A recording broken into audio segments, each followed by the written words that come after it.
You can see the 2021 car sat in front of you there. I'd like to start by asking you about it. Max, perhaps we could start with you. I think at the end of the day, it doesn't really matter how it looks like or whatever, as long as it gives us better racing and we can follow better. Of course, I think we want to be within 2 seconds, 3 seconds of what we are doing now, definitely.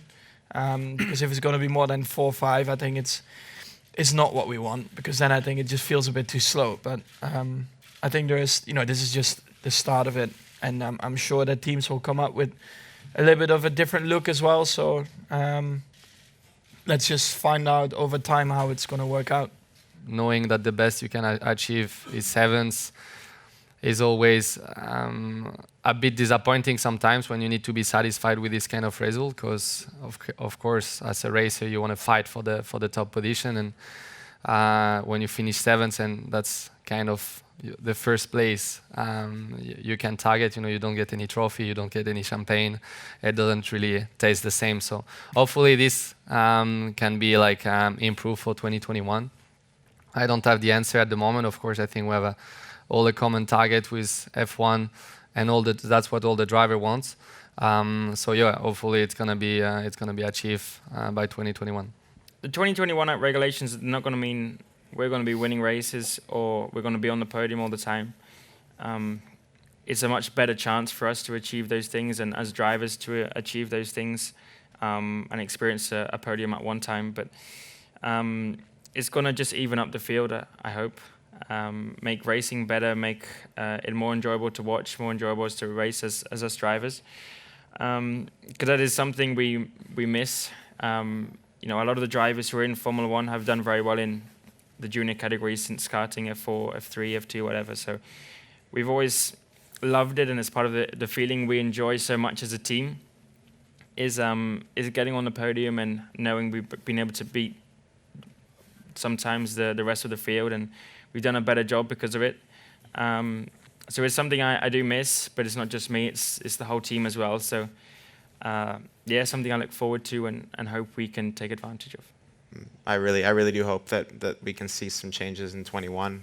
Closer racing as well. I mean, that is the priority, I think, with the regulation changes, to see us capable of following cars nose to tail. But then on top of that, if we can see the gaps reduced to the top teams, and the opportunity to fight for podiums and wins potentially, that would be awesome. George, coming on to you. How much better is the car to drive now than it was at the start of the season?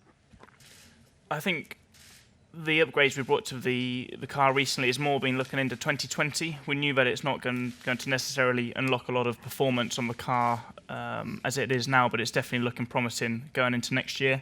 Overall, the car is definitely nicer to drive. I mean, at the start of the year, it was not nice at all, let's say, and it was pretty tricky just to get round a lap. But we've done a good job to sort of fine-tune the balance and to make it a nicer car to drive. But now we just need to rely on the engineers back at the factory to bolt some more downforce on it. Frustrating race for both McLaren drivers last weekend in Mexico. What did you learn from your various problems? Yeah, like you said, not a great race for us as a team, especially after our qualifying position and a good chance to score some more points. The team have got solutions in the pipelines, which is a good thing for us. But yeah, we just have to look on to this weekend. I wouldn't say we're worried about the track temperatures or anything. It's just how it is. It's similar to Barcelona pre-season. It might be a bit more difficult to get the tyres in the right window and so on, but I'm hoping it'll play a little bit more to our strengths rather than our weaknesses. Pierre, how tough was that race? You finished 9th. Yeah, it was probably one of the most challenging race weekends I've had. It was pretty tough, from Saturday morning onwards. Just in terms of energy and trying to keep the focus. So it wasn't an easy one, but I'm happy we went through it. We managed to get the best result we could out of the weekend. Pretty strong qualifying and strong race, even though it wasn't easy.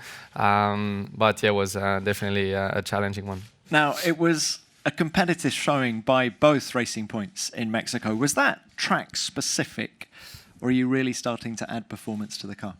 I think, but a bit of both. I didn't have the best weekend myself. It was really my teammate who had a solid weekend on Saturday and especially Sunday. I had a scruffy qualifying session, and then my race was going well up until the second stint, where I got a lot of lapping events, graining, and etc. So unfortunately, it didn't go our way, but we definitely had potential again to score points, and it's looked that way over the last 5-6 races since we brought the upgrade in Spa. It was. And yeah, that's really positive. Looking good for the next 3 races. I think we can again have a good race. I think last year coming from the back and then still finishing on the podium was a very good result. Of course, it gave me an opportunity to have a different strategy, which at the end of the day was not a bad one. But yeah, of course, now we want to start a bit more upfront and see what we can do. But I think in Mexico the car was working really well. So we just try to continue that here. Max, just on Lewis, he had some comments to say about you after the last race. Said he affords you more space than other drivers in fear of being torpedoed. There were some comments. Seb also. Torpedoed? Yeah. I didn't hear that one. Yeah, well, it was part of what he said. And I think Seb also said that he copy and pasted what Lewis had to say. So I was just wondering what your feeling is about those 2 comments.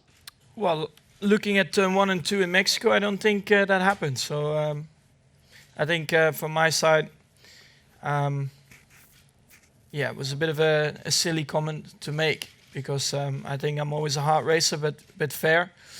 Yeah, I think it's just not correct. But of course, it's easy to have a dig at someone, you know. But from my side, it's fine. I think it's always positive when they talk about you, because that means that you're on their heads. So from my side, I just focus on my driving, and I think that's enough said. Max, do you think that you're being treated fairly by the FIA? And also, do you think it's fair that you're getting dug out by Lewis, by Sebastian? They don't seem to dig anyone else out. It just seems to be you. You seem to be the centre of attention a lot of the time. No, I think it was very fair from the FIA. I mean, we had a good talk in the stewards, and I said I didn't see the yellow flag. But of course, there's a rule that, when there is a yellow flag displayed, that you have to slow down. So from my side, you know, there are also no hard feelings about that. You know, it's just very unfortunate I didn't see that yellow flag. And in hindsight, I also didn't need to go for that lap time, because I was already on pole position. But what was going through my head through that lap was, you don't know what the other guys in front of you are doing. If they are improving, are they beating your pole lap time? So, yeah, I didn't see the yellow flag. I improved my lap time.